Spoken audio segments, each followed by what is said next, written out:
Good morning दोस्तों, welcome to my channel.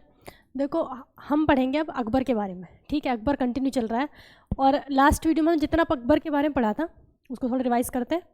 देखो, अकबर जो पढ़ रहे हैं मुग़ल वंश में, अकबर सबसे ज़्यादा इंटरेस्टिंग टॉपिक होता है अकबर मुग़ल वंश में पढ़ना, है ना, क्योंकि आपको पता ही जोधा अकबर कितना पॉपुलर हुआ था। ठीक, तो अकबर का जन्म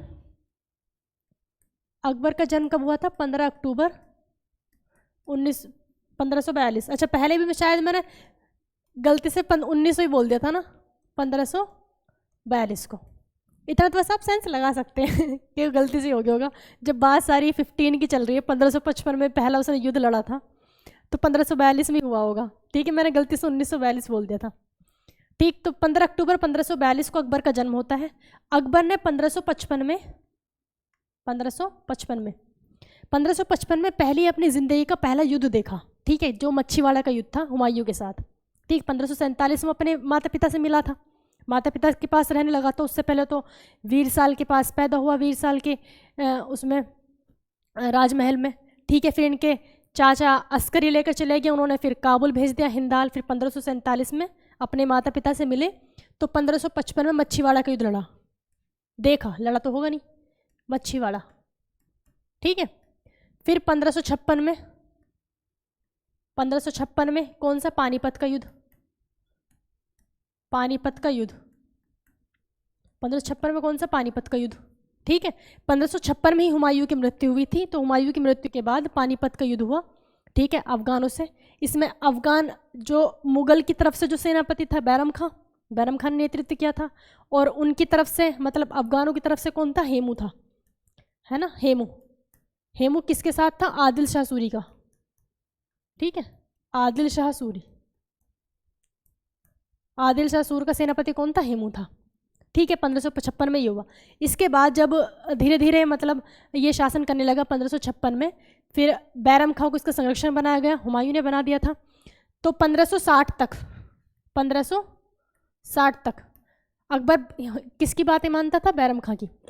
फिर बैरम खां की मृत्यु हो जाती है, क्योंकि 1560 में होता है कौन सा? तिलवाड़ा का युद्ध। ठीक है, तिलवाड़ा का युद्ध किसके बीच? अकबर और बैरम खां के बीच तिलवाड़ा का युद्ध होता है, और तिलवाड़ा के युद्ध में अकबर की जीत होती है।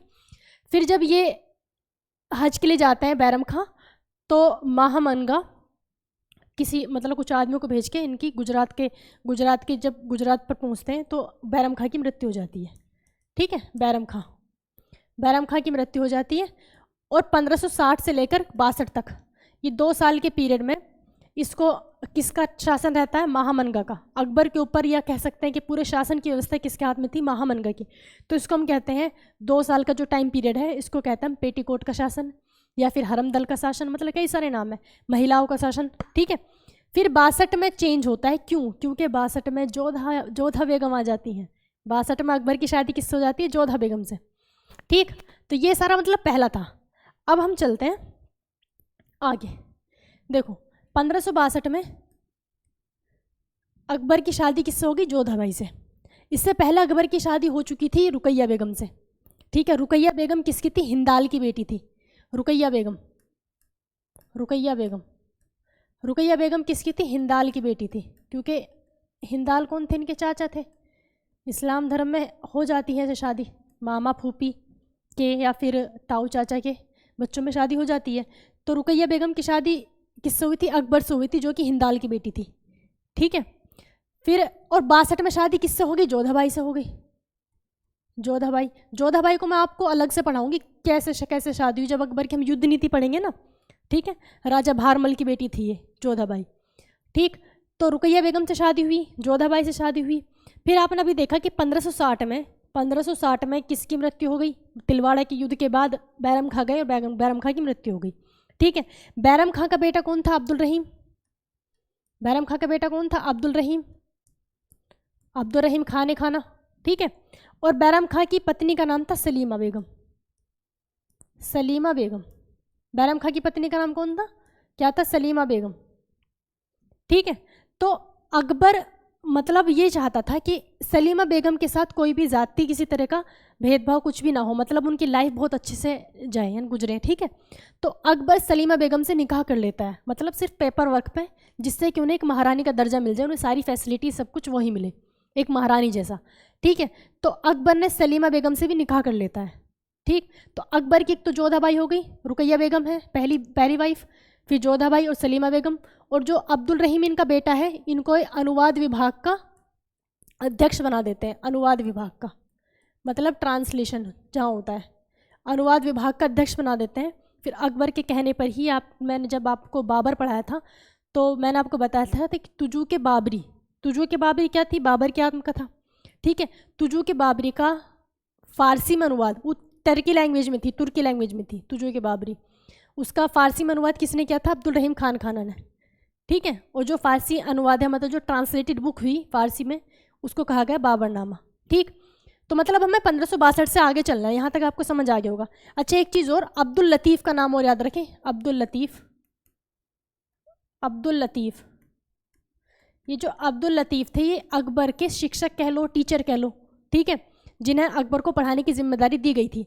क्यों? लेकिन फिर भी ये अकबर को एक वर्ड अपना नाम तक लिखना नहीं सिखा पाए, क्योंकि भाई बात ठीक है, वो एक बादशाह को पढ़ाना बहुत बड़ी बात होती है भाई, नॉर्मल कोई हो तो कुछ भी मार के कैसे भी कर लो, तो डर के रहते थे जो भी है, मतलब बहुत उस टाइम के बहुत अच्छे प्रोफेसर थे ये, लेकिन ये अकबर को नहीं सिखा पाए, ठीक है। तो अब्दुल लतीफ़ कौन थे? अकबर के टीचर थे।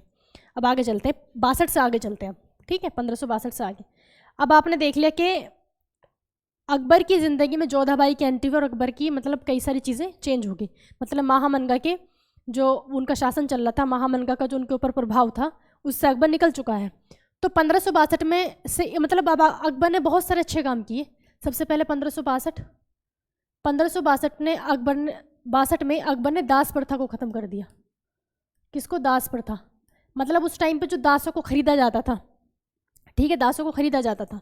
तो जोधाबाई ने बोला कि भाई ये तो भाई बहुत गलत बात है, आप दास मत खरीदो, आप ऐसा करो कि मतलब उन्हें सैलरी बेस पे रखो, ठीक है, अपनी जितने भी सर्वेंट्स हैं, जितने भी नौकर हैं, सैलरी बेस पे रखो, लेकिन दास प्रथा को ख़त्म करो। तो 62 में अकबर ठीक है जी कर देते हैं। 62 में अकबर ने क्या किया? दास प्रथा को ख़त्म कर दिया। 1563 में, इससे जस्ट अगले साल 1563 में अकबर ने तीर्थ यात्रा कर को भी ख़त्म कर दिया, ठीक है। तीर्थ यात्रा कर को भी ख़त्म कर दिया, मतलब जितनी पहले तीर्थ यात्रा होती थी उस पर टैक्स लगता था, तो वो टैक्स अकबर ने ख़त्म कर दिया।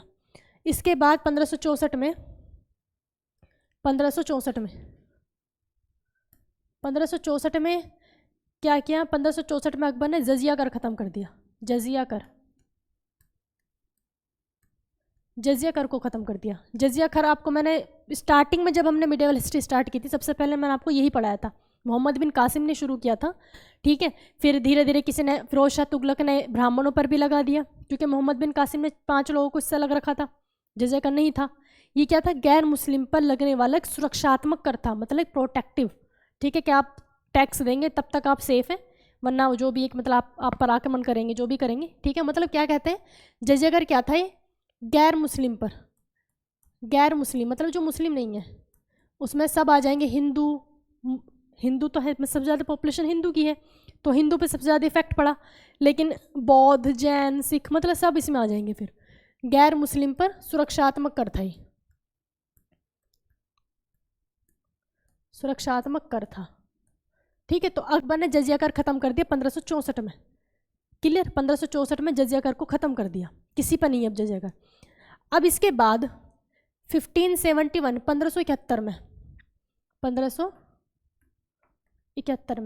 1571 में अकबर ने एक नए शहर बसाया, ठीक है, फतेहपुर सीकरी, जिसका नाम रखा, इसका नाम क्या रखा? फतेहपुर सीकरी जिसका नाम रखा, ठीक है। एक नया शहर बसाया फतेहपुर सीकरी,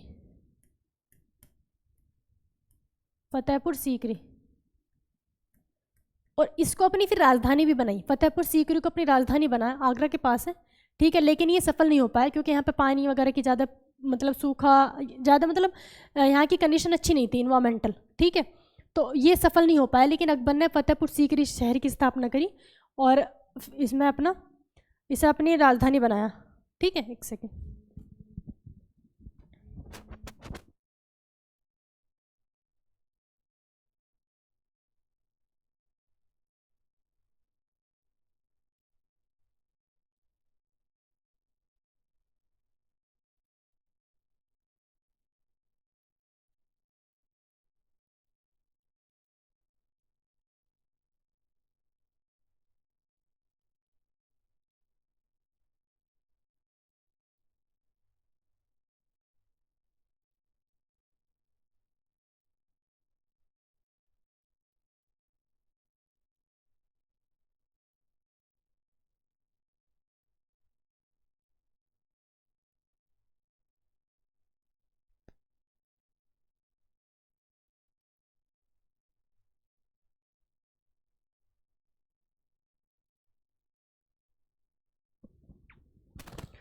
हाँ, तो यहाँ तक आपको क्लियर हो गया होगा। 1571 में क्या किया, फतेहपुर सीकरी 1571 में फतेहपुर सीकरी शहर की स्थापना करी। ठीक है, फिर धीरे धीरे टाइम आगे बढ़ा। फिर 1571 के बाद 1575 में ये आप सीक्वेंस से याद रखोगे ना, अकबर ने कौन से सन में क्या किया, तो आपको बहुत अच्छे से याद रहेगा। ठीक, अरबी हम अकबर के युद्ध के बारे में नहीं पढ़ रहे हैं, युद्ध नीति अलग है, कौन कौन से युद्ध लड़े, कहाँ कहाँ आक्रमण किया, वो अलग है। ये सिर्फ उसकी लाइफ में पढ़ रहे हैं कि उसने क्या क्या किया। फिर युद्ध में तो भाई लास्ट में तो ख़त्म ही होना है कि अब अकबर ख़त्म हो गया, फिर जहांगीर आ गया, तो वो मतलब अच्छा लगेगा। ठीक है, सीक्वेंस। तो 1575 में अकबर ने एक इबादत खाना बनाया। इबादत खाना क्या बनाया, इबादत खाना। ठीक है, एक इबादत खाना बनाया, और ये इबादत खाना भी फतेहपुर सीकरी में बनाया। ये इबादत खाना बनाया, इसमें स्टार्टिंग में क्या था, सुन्नी जा सकते थे, सिर्फ सुन्नी लोग। ठीक, जैसे शिया और सुन्नी होते हैं, तो सुन्नी लोग इसमें सिर्फ जा सकते थे। फिर अकबर ने क्या किया, 1578 में जब अकबर ने देखा कि भाई कुछ बातें तो जोधा बेगम बताती हैं अपने धर्म की। ठीक है, फिर अकबर को भी लगा कि ऐसे नहीं है, मतलब हर धर्म में सारी चीज़ें कुछ ना कुछ सब कुछ अच्छा है। ठीक, तो हमें ना सबकी बातें सुननी चाहिए, किस वो अपने धर्म की बात बताए, वो अपने धर्म की बात बताए। तो अकबर ने क्या किया, ये जो इबादत खाना है, अकबर ने कहा कि इस इबादत खाने में अब सब धर्म के लोग जा सकते हैं। ठीक है, सभी धर्म के लोग। और कब जाएंगे, थर्सडे को, मतलब कि बृहस्पतिवार को, थर्सडे को सारे धर्म के लोग जाएंगे। ठीक, अब सारे धर्म के लोग गए भैया, थर्सडे को गए। सोचो आप, ऐसा हो सकता है कोई अपने धर्म की थोड़ी सी भी बुराई कोई नहीं सुन सकता। यहाँ तो लड़ाई पक्का थी, तो यहाँ पर होने लगी बहुत लड़ाई, घूसे बजने लगे आपस में। वो कहे नहीं ये ठीक है, वो कहे नहीं हमारे धर्म में ये ठीक है, हमारे धर्म में ये होता है, ये ठीक है, वो गलत है। ठीक है, इस तरह से इसमें फिर लड़ाइयाँ होने लगी। तो अकबर ने क्या किया, फिर आगे चलते हैं। अब तक इसमें ये 1578 हो गया। ठीक, फिर अकबर ने क्या किया, इसमें खुद को एक अमीरुल मोमिनीन की उपाधि धारण करी। अमीरुल मोमिनीन पे यार,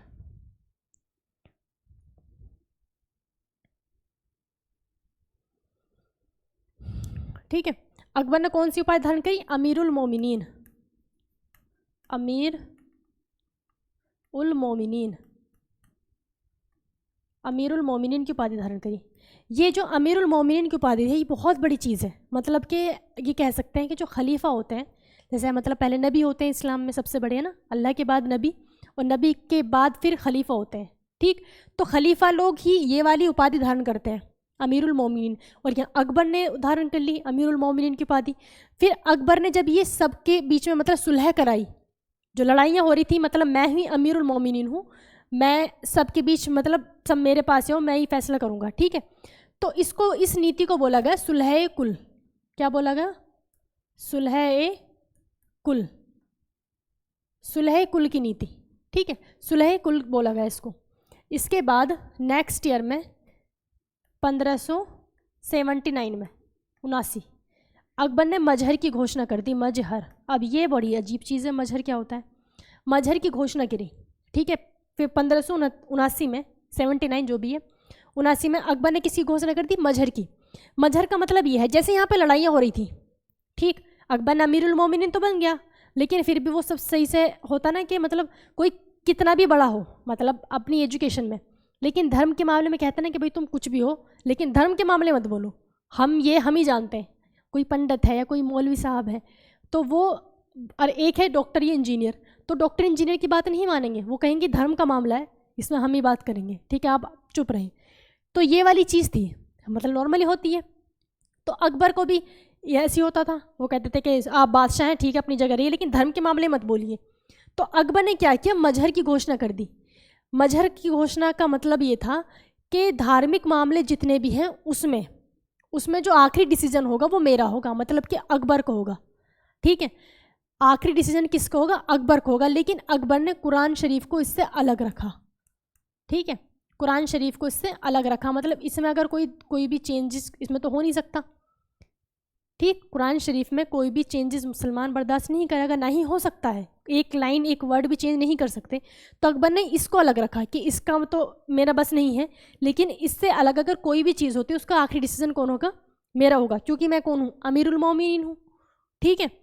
तो ये किसके लिए किया था, ये इसकी वजह से, क्योंकि जो ये बनाया था इबादत खाना में जब सारे धर्म के लोग जाने लगे, उनमें लड़ाइयाँ होने लगी, तो अकबर ने सिर्फ ये किया, ठीक है, सुलह कुल की नीति अपनाई, उनमें सुलह कराई, खुद को अमीरुल मोमिनीन कहा, 79 में मजहर की घोषणा कर दी कि ऐसा कुछ नहीं होगा कि मतलब कि आप ही लास्ट डिसीजन किसका होगा, मेरा होगा, आखिरी फैसले पे मोहर मैं लगाऊंगी, कौन सही है कौन गलत है, ठीक है।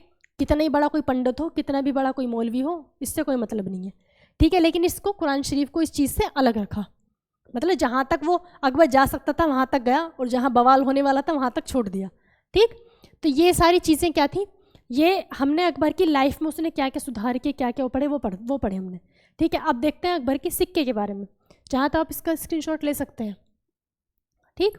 अब आगे चलते हैं। इसके बाद 79 तक आपने पढ़ लिया। अब अकबर ने जो सिक्के चलाए, ये सब हो गया ना, देखो सिक्के। अच्छा, अकबर से पहले हमने शेरशाह सूरी को पढ़ा था, क्योंकि हुमायूं के बाद हुमायूं में इंटरफेयर किसका, शेरशाह सूरी का, वो हमने उसके साथ पढ़ा। तो शेरशाह सूरी के टाइम पे मैंने आपको बताया था कि शेरशाह सूरी को क्या कहा जाता है, अकबर का पूर्वगामी, मतलब कि अकबर से पहले उसी रास्ते पर चलने वाला, ठीक है, अकबर का पूर्वगामी कहा जाता है। तो ऐसा क्यों कहा जाता है, क्योंकि बहुत सारी चीज़ें अकबर ने वो अपनाई जो शेरशाह सूरी ने किया था, ठीक। जैसे कि ये वाली सिक्के का एग्जाम्पल है, शेरशाह सूरी ने तीन सिक्के चलाए थे, अशरफी, दाम और रुपया, अशरफी, दाम और रुपया। तो अकबर ने भी दाम और रुपया कंटिन्यू रखा, ठीक है, दाम और रुपया कंटिन्यू रखा, अकबर ने दाम और रुपया कंटिन्यू रखा, लेकिन थोड़ा सा उसको चेंजेस कर दिया, जिससे कि ये ना लगे कि भैया शेरशाह सूरी का ही सेम लेकर आ गए, सिक्का तो वही था लेकिन उसकी वैल्यू में चेंज कर दिया। जैसे कि हाँ, अकबर के टाइम पे 1 रुपया बराबर होता था 40 दाम के, 1 रुपया बराबर 40 दाम के, ठीक है, अकबर के टाइम पे। लेकिन शेरशाह सूरी के टाइम पे जो 1 रुपया होता था, 64 दाम के, ठीक है। ये किसके टाइम पे, शेरशाह सूरी के, और ये है अकबर के टाइम पे, ठीक है। ये डिफरेंस कर दिया। शेरशाह सूरी के टाइम पे 1 रुपया 64 दाम के बराबर था। ये तो आपको पता ही है कि रुपया की वैल्यू ज़्यादा होगी, क्योंकि रुपया था भी चांदी का है, और दाम किसका होता था, तांबे का। तो ये तो पता ही है वैल्यू ज़्यादा होगी, तो इतनी वैल्यू ज़्यादा थी। 40 दाम अगर आप लेकर आओगे, मतलब 40 सिक्के लेकर आओगे, है ना, दाम सिक्के तो है, 40 सिक्के लेकर आओगे, दाम मतलब 40 दाम लेकर आओगे, तब आपको 1 रुपया मिलेगा। वैसे ही यहाँ पे था। अगर आप इसका रेशो, एक बार ना रेशो पूछा गया था, अगर आप इसका रेशो निकालेंगे तो क्या हो जाएगा, अकबर के टाइम पे रुपया और दाम का रेशो क्या हो जाएगा, 1:40, ठीक है। और शेरशाह सूरी के टाइम पे क्या हो जाएगा, 1:64, यही तो होगा। तो एक बार ये रेशो ही पूछा गया था कि अकबर के टाइम पे रुपया और दाम किस अनुपात में थे, किस रेशो में थे, सब चकरा गए। तो ये क्वेश्चन बनता है, ठीक। अब इसके बाद अकबर को लगा कि भैया अपने अभी कुछ होना चाहिए, अपने अभी तो कुछ सिक्का होना चाहिए जिससे सिर्फ मेरी पहचान हो, ये तो शेरशाह सूरी का ही है। तो अकबर ने 2 सिक्के चलाए, एक तो रखा, एक कौन सा, एक तो था गोल सिक्का, ठीक है, और एक था आयताकार सिक्का, गोल सिक्का और आयताकार सिक्का। जो गोल सिक्का था उसका नाम रखा इलाही सिक्का, और जो आयताकार था उसका नाम रखा जलाली सिक्का, ठीक है। अकबर का पूरा नाम क्या है, जलालुद्दीन मोहम्मद अकबर। ये सभी के अभी तो हम सिर्फ कहते हैं ना कॉमन नाम जो नॉर्मली कहते हैं वो पढ़ रहे हैं, वरना बाबर का नाम भी पूरा क्या है, जहीरुद्दीन मोहम्मद बाबर। मैं एक बार आपको सारे एक साथ ही करा दूंगी इसलिए नहीं बताया। अब बाबर का पूरा नाम जहीरुद्दीन मोहम्मद बाबर, फिर उसके बाद हुमायूं पढ़ा, हुमायूं का क्या है, नसीरुद्दीन मोहम्मद हुमायूं। अकबर का क्या है, जलालुद्दीन मोहम्मद अकबर। इससे याद रखना कि अकबर ने जलाली सिक्का चलाया था जो आयताकार था, इलाही सिक्का चलाया जो गोल था, लेकिन जलाली सिक्का चल नहीं पाया, मतलब ये मार्केट नहीं पकड़ पाया, ठीक है, इलाही सिक्का चला। अब इलाही सिक्के की वैल्यू होगी एक इलाही बराबर 10 रुपये, मतलब कि ये रुपये से भी बड़ी वैल्यू थी इसकी। एक इलाही बराबर किसके, 10 रुपये के, ठीक है, एक इलाही बराबर किसके, 10 रुपये के। ये अकबर के टाइम पे था, ठीक। अब इसके बाद हमने कहाँ तक, 79 तक पढ़ लिया था ना, 79, फिर उसके बाद 80 to 83, हाँ एक कैलेंडर हो रह गया, ठीक है, ये हो गए अकबर के सिक्के। 79 तक हमने पढ़ा। 75 में इबादत खाना, 78 में इस इबादत खान में सभी धर्मों का प्रवेश हो गया। 79 में अकबर ने मजहर की घोषणा कर दी कि धार्मिक मामले में सबसे ऊपर कौन हूँ, मैं हूँ। ये तो आपको समझ आ गया होगा। इसके बाद जब अकबर ने ये देखा कि भैया सब हर धर्म में कुछ ना कुछ अच्छी चीज़ें हैं, तो ऐसा करते हैं सारे धर्मों की अच्छी चीज़ें लेके हम एक और धर्म बनाते हैं। तो अकबर ने किस में 1500, ये 79 तक है ना, 1579 तक, अब 1582 में, 1582 और 1583 ये चीज़ उसमें और ऐड कर लो, क्योंकि 1582 की डेट तो मोस्ट इंपॉर्टेंट है, पूछा जाता है। 1582 में अकबर ने क्या किया, अकबर ने एक अपना नया धर्म चलाया। अकबर ने अपना एक नया धर्म चलाया, ठीक है। उस धर्म का नाम रखा, 83 में क्या कैलेंडर चलाया, ठीक। अकबर ने जो अपना नया धर्म चलाया उस धर्म का नाम क्या रखा था, दीन इलाही। अभी मैंने सिक्का क्या पढ़ाया था आपको, इलाही सिक्का। मैंने आपको सिक्का पढ़ाया था इलाही सिक्का। इलाही सिक्का किससे याद रखना है, दीन इलाही से। अकबर ने एक धर्म चलाया था दीन इलाही। दीन मतलब कि धर्म और इलाही मतलब अल्लाह का या फिर ऊपर वाले का, ठीक है, दीन इलाही। और जलाली से याद रखना, अकबर का नाम क्या था, जलालुद्दीन मोहम्मद अकबर। जलालुद्दीन मोहम्मद अकबर, अकबर का पूरा नाम जलालुद्दीन मोहम्मद अकबर था, ठीक है। और अकबर ने धर्म कौन सा चलाया था, दीन इलाही, दीन इलाही, ठीक। यहाँ पे तो देखो अब क्या चला है, 1582 में दीन इलाही, दीन इलाही धर्म चलाया। इसको फिलहाल मिटा लो। दीन इलाही धर्म चलाया। तो इस धर्म को जो मानने वाला था, इस धर्म को मानने वाला पहला हिंदू कौन था, बीरबल था। इस धर्म को मानने वाला पहला हिंदू कौन था, बीरबल। और बीरबल का असली नाम क्या है, महेश दास। बीरबल का असली नाम क्या है, महेश दास, ठीक है। अब इस धर्म तो चला दे, लेकिन इस धर्म का क्या होता है, पुरोहित, मतलब आप कह सकते हो उसका पंडित या उसको धर्म को आगे लेकर जाने वाला, क्या तो उसे क्या कहते हैं, पुरोहित कहते हैं। उसे क्या कहते हैं, पुरोहित कहते हैं। पुरोहित, इसका जो पुरोहित बनाया अकबर ने, अबुल फजल को बनाया। पुरोहित किसको बनाया, अबुल फजल को। ये क्वेश्चन दोनों आते हैं, अबुल फजल को बनाया। दीन इलाही धर्म का प्रमुख या कह सकते हैं प्रधान पुरोहित, सबसे जो मेन आदमी इस धर्म को आगे चलाने का, इसके बारे में बातें बताने का, किसको बनाया था, अबुल फजल को बनाया। लेकिन इस धर्म को मानने वाला जो पहला हिंदू कौन था, वो था बीरबल। बीरबल का असली नाम क्या है, महेश दास। ये अकबर के 9 रत्न में आप पढ़ेंगे सबके नाम, सब अकबर के 9 रत्न थे, ठीक है। फिर 1583 आ गया।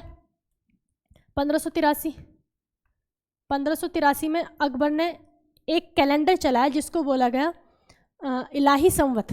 कैलेंडर क्या है, इलाही संवत, इलाही संवत, ठीक है। ये कैलेंडर चलाया अकबर ने अपना, इलाही संवत। जैसे अब हम ग्रेगोरियन कैलेंडर मानते हैं नॉर्मली, जो पूरी दुनिया माना जाता है, ग्रेगोरियन कैलेंडर जनवरी फरवरी महीने वाला, ठीक। और जो हमारे जो मतलब हिंदी वाला कैलेंडर शक संवत आपने सुना होगा, ठीक है, वो है। तो 82 हो गया, 83 हो गया। हमने अकबर के बीच में सिक्के भी पढ़ लिए। अब देखते हैं हम अकबर की भू राजस्व प्रणाली। भू राजस्व कहते हैं मतलब कि समझ लो कि टैक्स, राजस्व मतलब पैसा। तो ज़मीन से पहले टैक्स ही मिलता था, ठीक है, ज़मीनों का ही टैक्स होता था। अब तो इनकम टैक्स वगैरह होते हैं, पहले तो ऐसा नहीं था, पहले तो सिर्फ मतलब खेती वगैरह ही होती थी। तो अकबर की भू राजस्व प्रणाली मतलब किस तरह से टैक्स की व्यवस्था क्या थी, कितनी ज़मीन पर कैसा टैक्स था, ये सब आप देखेंगे, ठीक है। तो अकबर की भू राजस्व प्रणाली,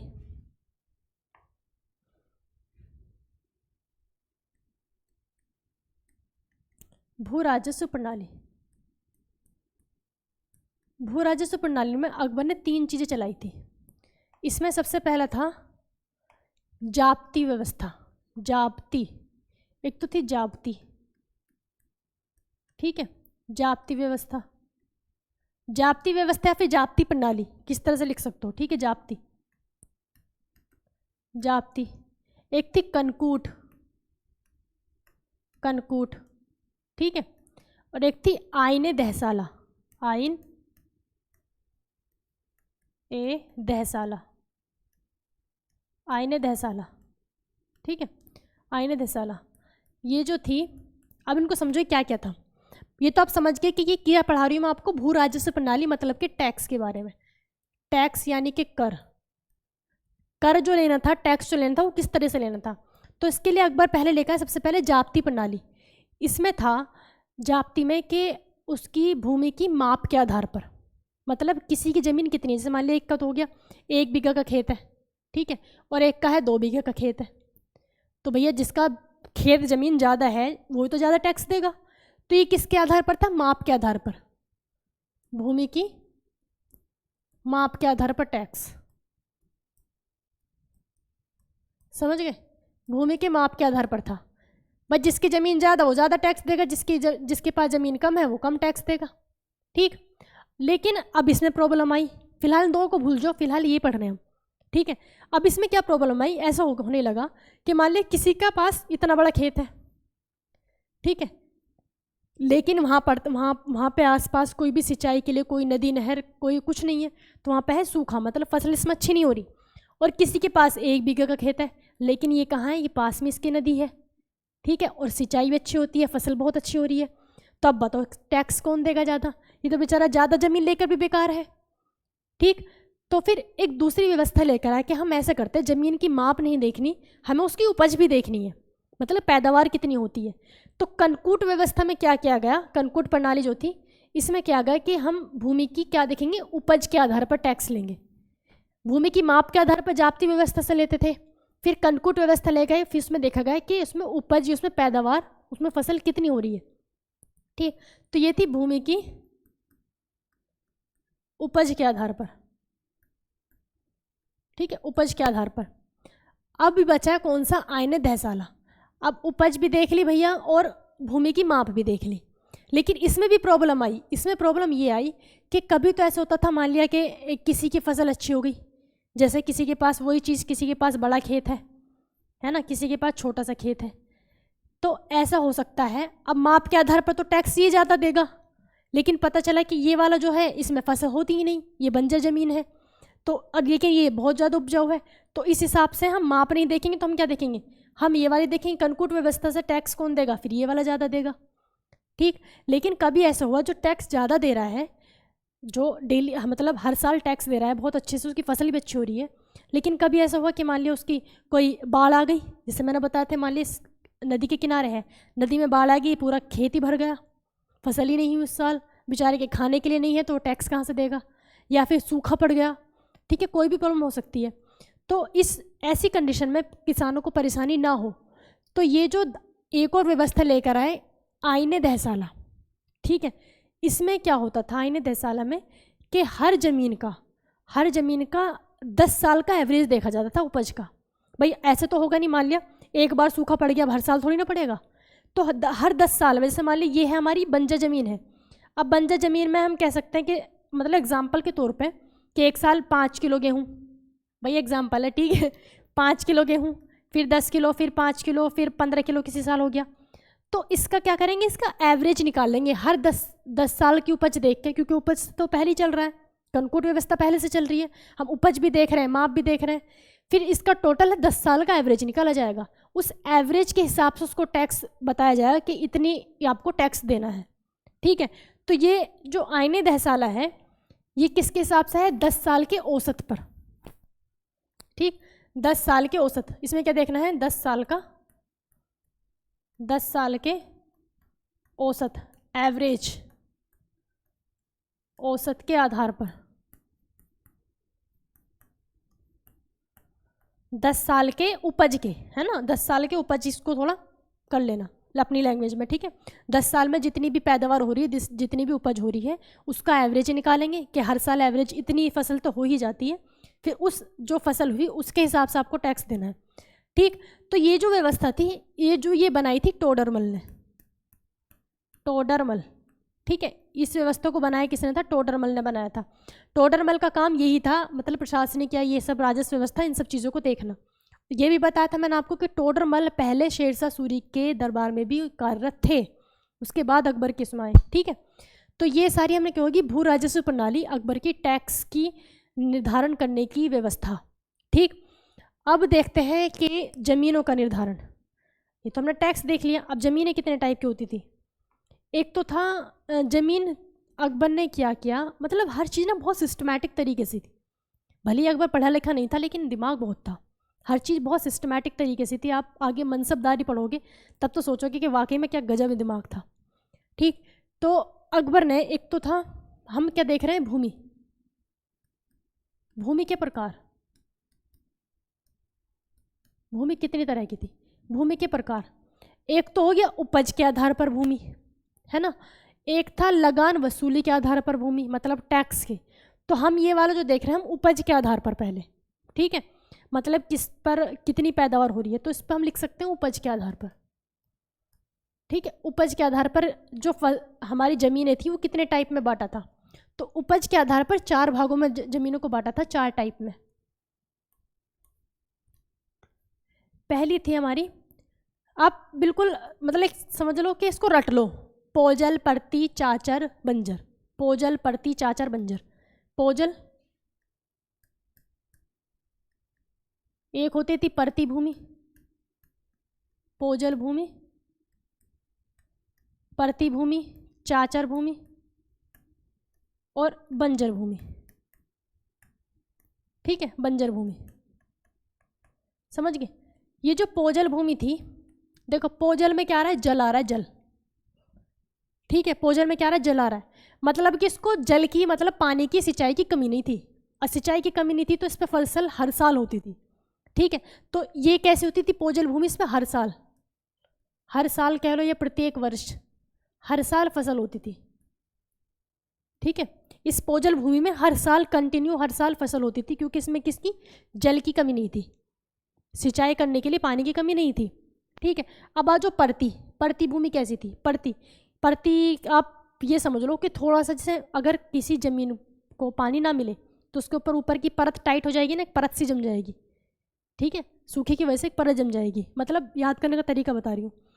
ठीक, तो परती भूमि में क्या होता था, एक साल छोड़ के, मतलब एक साल का गैप करके अगले साल उसमें फसल होगी। यहाँ पे तो हर साल, यहाँ पे एक साल बाद। ठीक है, एक साल बाद, एक साल का गैप देने के बाद तब यहाँ पे फसल होती थी। ठीक है, अब देखो जब ज़मीनें इस टाइप की थी होती थी, देखो कितना डीपली उनको वो किया है क्लासीफाई, ऐसी ज़मीनें ही। अब सोचो अगर टैक्स सबका सेम होता तो बेचारे ये क्या करता, तो वो आईने 10 साल जो व्यवस्था है वो सोचो कितनी बेस्ट थी, फिर तो 10 साल के एवरेज के हिसाब से आपको टैक्स देना है। ठीक, अब है चाचर, चाचर में क्या आ रहा है, 4 का साउंड आ रहा है, चाचर में 4 का साउंड आ रहा है, मतलब कि ये थी 4 साल के गैप में। ठीक है, 4 साल, हर 4 साल बाद जिसमें फसल हो रही है, 4 साल बाद। बंजर को तो आपको पता ही है फसल नहीं होती, बंजर भूमि पे फसल नहीं होती, जहाँ पे फसल ही नहीं होती उसको क्या कहते हैं, बंजर भूमि। तो उपज या पैदावार के आधार पर भूमि कितने टाइप की, 4 टाइप की, पोजल, परती, चाचर, बंजर, पोजल, परती, चाचर, बंजर, पोजल, परती, चाचर, बंजर। ठीक है, ये मैंने आपको बता दी किस किस तरीके से। अब है एक आती है टैक्स वसूली, मतलब लगान को वसूल करने के आधार पर फसलें कितने टाइप की थी, लगान वसूली के आधार पर। ये भी क्या है, भूमि के प्रकार है, भूमि के प्रकार, लगान वसूली के आधार पर।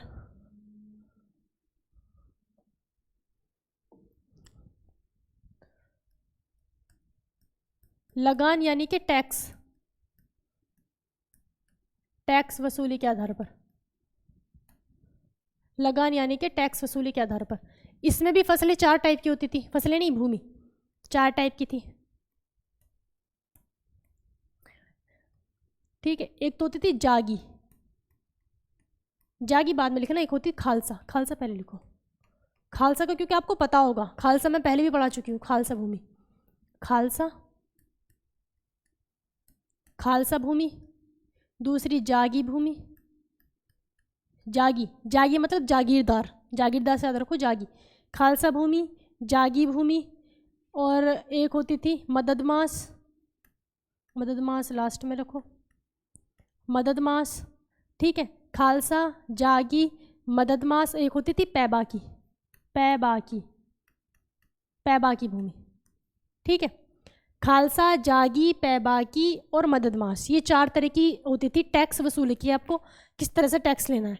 खालसा भूमि जो होती थी इस पर टैक्स नहीं था, क्यों नहीं था, क्योंकि ये सरकारी ज़मीन थी।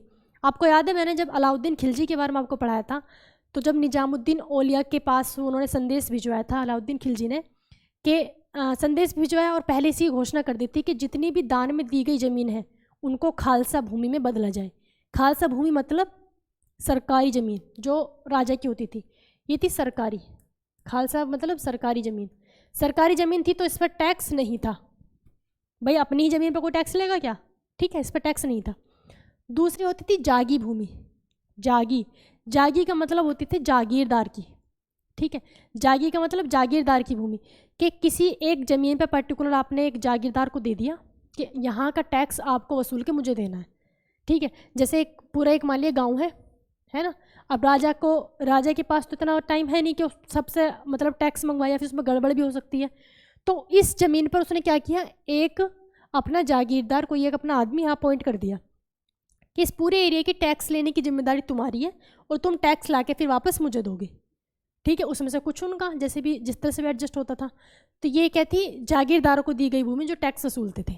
ठीक है, अब अगली कौन सी है, पैबाकी भूमि। पैबाकी भूमि वो होती थी जैसे यहाँ पे जो जागीरदार उसने टैक्स वसूल लिया, लेकिन क्या पता चले कि अगर जागीरदार इसको टैक्स ना दे, मतलब जो आसपास के लोग हैं जहाँ उसको भेजा गया है वहाँ के लोग उसको टैक्स ना दे, तो लेकिन इसे तो अपनी सैलरी चाहिए, तो क्या करते थे, एक पैबाकी भूमि रखते थे अलग से रिजर्व। किनके लिए? इन जागीरदारों के लिए, कि अगर उन्हें वहाँ से टैक्स ना मिला अपना खर्चा या अपना काम करने के लिए, तो ये जो अलग हमने भूमि रखी है पैबाकी भूमि, किसके लिए? जागीरदारों के लिए, यहाँ से इनको टैक्स दे दिया जाएगा। ठीक, समझ आया? थोड़ा सा एक बार फिर से समझो। एक पूरा एरिया लो, उस एरिया में आपने एक आदमी अपॉइंट कर दिया कि यहाँ से आपको पूरा सबसे टैक्स लेना है और उसका इतना % आपको अपने पास रखना है, इतना % मुझे देना है। ठीक, अब वो वहाँ पे कोई जॉब कर रहा है, जो भी तो हो गई, वो वहाँ पे जॉब कर रहा है तो उसको तो अपना चाहिए 100%। अब पता चला वहाँ पे किसी ने टैक्स दिया ही नहीं, वहाँ किसी ने टैक्स नहीं दिया, तो वो क्या करेगा? तो उसके लिए एक अलग से ज़मीन रखते थे पैबाकी, इसे बोलते थे पैबाकी भूमि। अब उसे वहाँ से मिला तो वहाँ जाके अपना टैक्स ले ले, वहाँ से अपनी पूर्ति कर ले। ठीक, अब ये होगी मदद मास। इसके तो मदद उससे पता चल रहा होगा, मतलब टर्म से मदद मतलब किसी की मदद के लिए, या कह सकते हैं दान में दी गई भूमि। ठीक है ना, ये कौन सी थी? दान में, जो दान में ज़मीन दी गई थी उसको बोलते थे मदद मास भूमि। ठीक है, वैसे जो आपने पहले पढ़ा था वो किसके लिए थी? टैक्स के साथ मतलब उनकी उपज के हिसाब से, तो जो उपज के हिसाब से थी वो ज़्यादा इंपॉर्टेंट है, उसको ज़रूर याद रखना। ठीक है, अब नेक्स्ट क्लास हम कल पढ़ेंगे अकबर का, और उसमें पढ़ेंगे हम युद्ध नीति के बारे में। मतलब अगली क्लास में आपका अकबर ख़त्म हो जाएगा। ठीक है, पूरा कंप्लीट हो जाएगा। वीडियो को लाइक और शेयर जरूर कर देना। ठीक है, और उसमें युद्ध नीति में पूरा का पूरा मतलब स्टार्टिंग से लेकर चलेंगे, अकबर ने यहाँ लड़ाई हुई, फिर लास्ट में अकबर को ख़त्म, और हम सलीम यानी कि जहांगीर को शुरू कर देंगे। ठीक है, थैंक यू दोस्तों। वीडियो को लाइक और शेयर जरूर करना अगर आपको अच्छी लगे तो।